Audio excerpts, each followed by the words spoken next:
today our mission is to move this shelf to the other unit. Let's see if we can do it.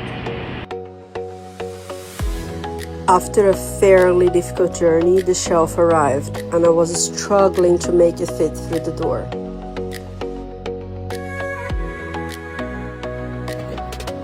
But I did manage to fit it in and to put in the right place.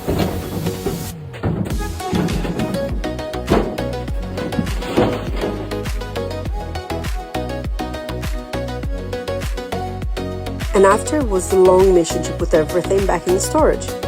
I honestly don't know how long this series will take, but I really hope you guys hold on with me and watch everything while I bring back stuff from the other storage to this one.